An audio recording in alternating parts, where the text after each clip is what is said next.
Hey guys, Arlo here, doing a test stream because I'm going to be streaming on Kick and Twitch soon. Primarily Kick, I think.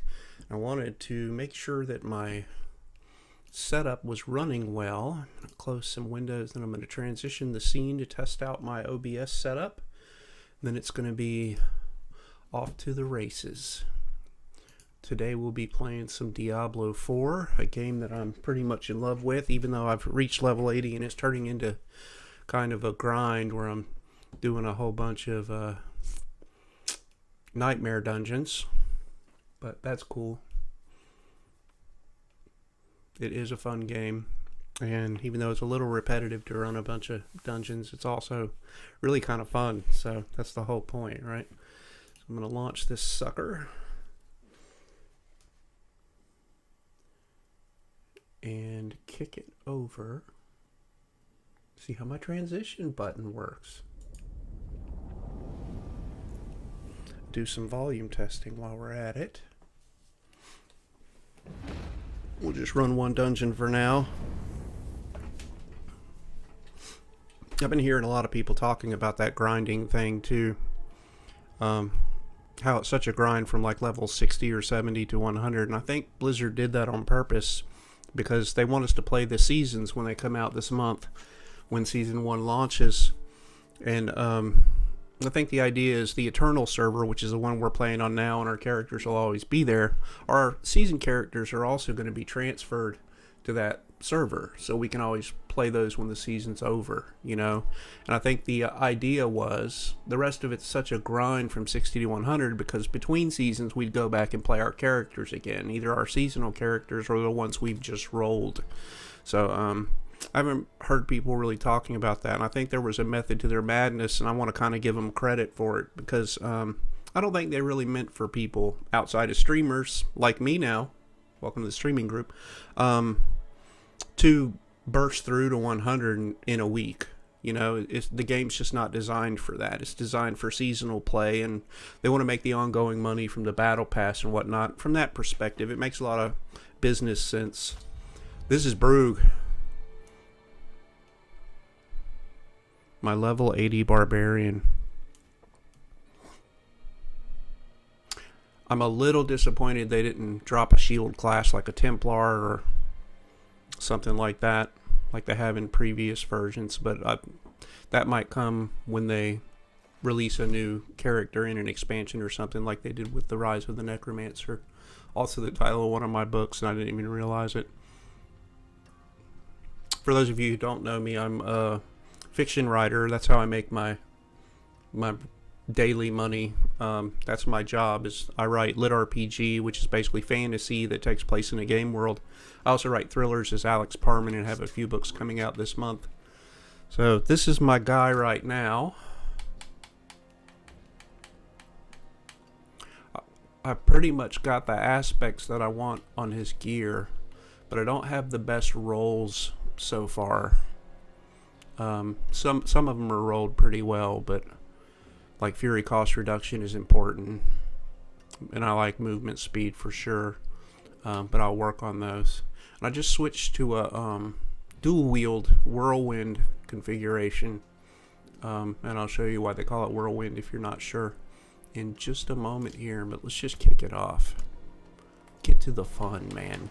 I'll just do something like a level 23 nightmare dungeon. Let's see how this goes without even looking at what the affixes are and what kind of hell they're going to throw at me. I'm also getting used to playing on an Xbox controller, so I might be a little clumsy. I've been playing it on my PlayStation 4. Great machine. Just got it a few months ago. Right now I'm playing on an Alienware Aurora, and I'm actually streaming from an iMac. I got a capture card, and it's kind of cool, but I'm not sure how the video quality is going to be, so I thought we'd run this test for my YouTube channel. People listen to my audiobooks can check this out. I've also noticed a little longer loading time here. I don't know if that's because the game's installed on my D drive or what. Let's hit Crusaders Cathedral.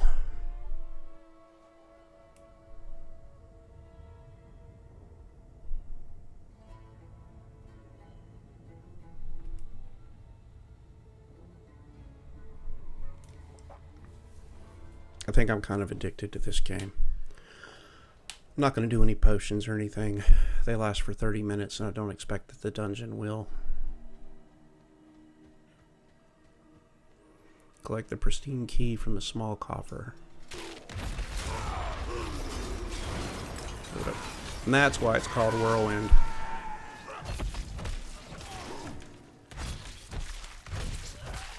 Sit down, bitch. Load up those war cries. The shouts, they call them.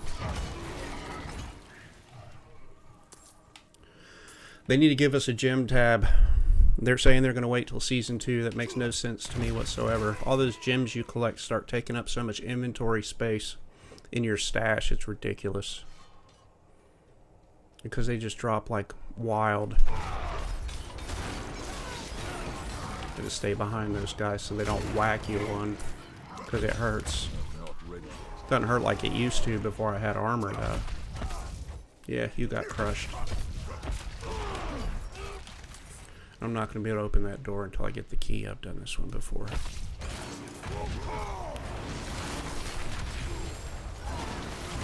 Changed my build recently, so I'm getting a whole bunch of what they call a vulnerable status. It's the purple around their health bars light up to show they're vulnerable. Plus the big yellow lettering. I guess you can't miss that either. They did a really good job on this game. Pretty impressed. Looks like that coffer's up here.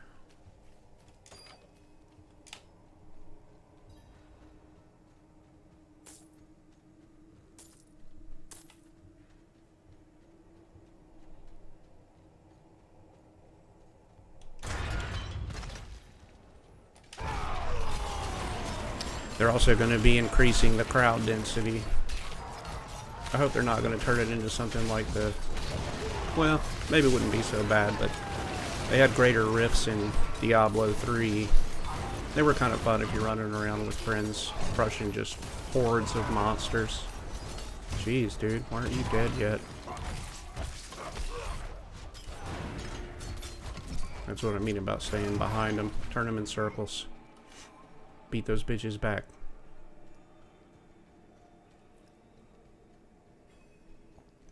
But yeah, I love all the lighting, the textures of this game. It's really pretty. I went back and looked at Diablo 3 and man, I was almost laughing. It's funny how tech changes. What's it going to look like in 10 years? Here's to hoping the old Arlo is around to see it. Which reminds me, I'll be streaming as Grumpy Gamer. And I will certainly post to let you all know when I'm out there streaming. Still testing the setup and all for now, but it will be soon with the advent of Season 1 when that comes out. I'll just die already. Might have to get a different controller. That right bumper's not popping off.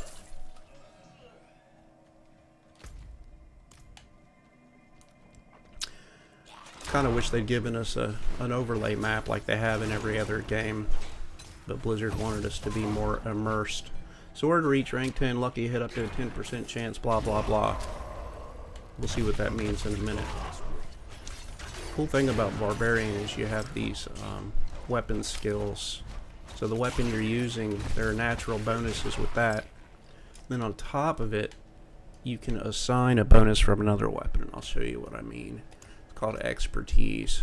So right now I'm using a two-handed axe expertise. 15% increased damage to vulnerable enemies, and that's that purple light around the health bar I was telling you about. So that's status where you make them vulnerable, and I set it up so that I do more damage to vulnerable enemies.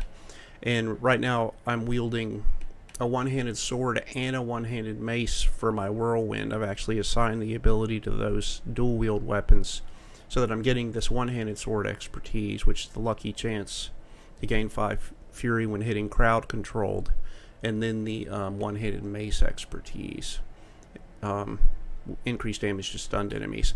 But the really cool thing is this just capped the one-handed sword expertise. That's what it was just showing us a second ago that I wanted to look up. So killing crowd control enemy grunts 15% increased attack speed. Attack speed equals damage, so that's a good thing.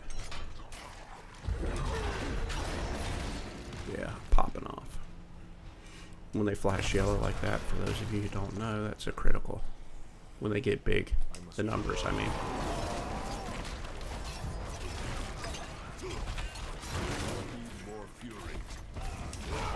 This has been Diablo Education with Arlo.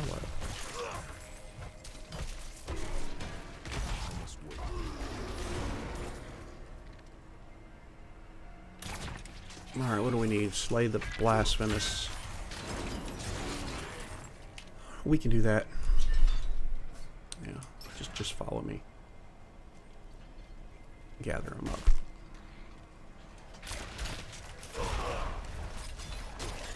You can take them out in a row. Goodbye, bitches.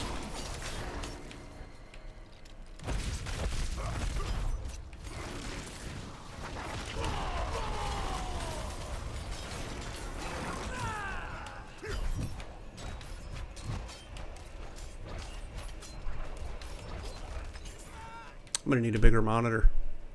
I should go big, right?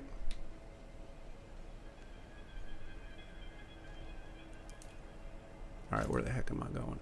This way. Yeah, I see you. Chase me. Nope.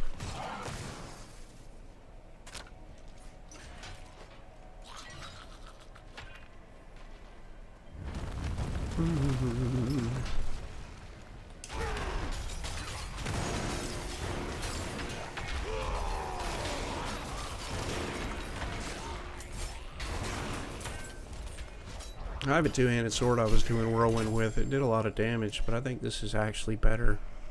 Especially because you can use multiple weapon expertises. Well, more than multiple. You can use 3 instead of 2 because of those dual-wielding expertises. Keep going that way.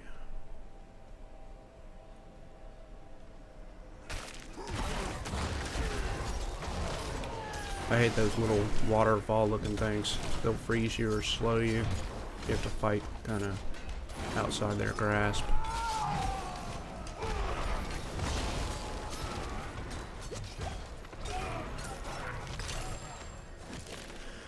I don't like how we're this deep into the Nightmare Dungeon. Not that it's super deep, but that it's dropping more sacreds than legendaries. It's kind of annoying. I think we have to go to the other side there. The likelihood I'm going to use the stats from a sacred over an ancient is very low when you've gotten to this point. Feels wrong. The commanders are being quiet on what exactly we're doing here, but the Zakarum are completely corrupted, so there is nothing good in this place.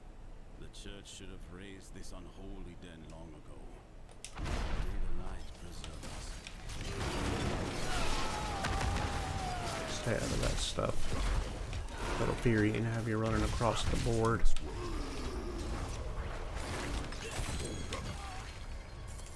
Sacred. Alright, we got that one done. Now that wants us to go there. Probably for the boss fight.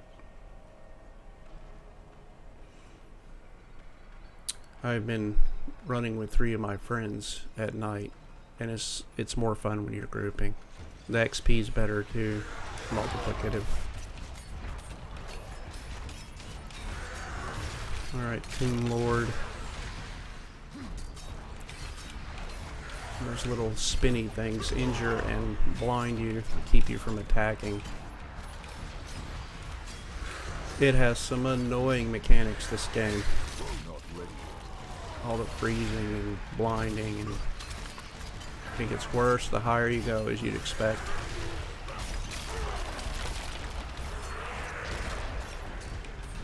Sit down, bitch.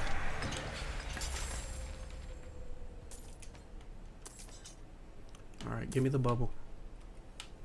It's supposed to pop up a bubble as soon as you're done with this. There we go. This is how we power up our glyphs. Right now I'm working on the disembowel glyph. For every 5 willpower purchase within range, you deal 5.5% increased bleeding damage, and killing a bleeding enemy has a 10% chance to reduce the cooldowns of your non-ultimate active cooldowns by 1 second. And wrong button. That's these abilities over here. Tree's pretty huge, and you can rotate these plates to get the tree that you want with different abilities. And then you put the glyphs in here, like this one is disembowel. So at the end of every nightmare dungeon, you rank those up, and you get to XP them up more for better benefits the harder the dungeon is. It's really cool. I like it. It's good game design. Diablo IV in general is good game design. And now we've explained why the grind. So it's still good game design. Anyway, that is the test for today. Thanks for tuning in, all my loyal audiobook readers. And I hope you'll follow me on kick.com when I launch later this month. See you soon.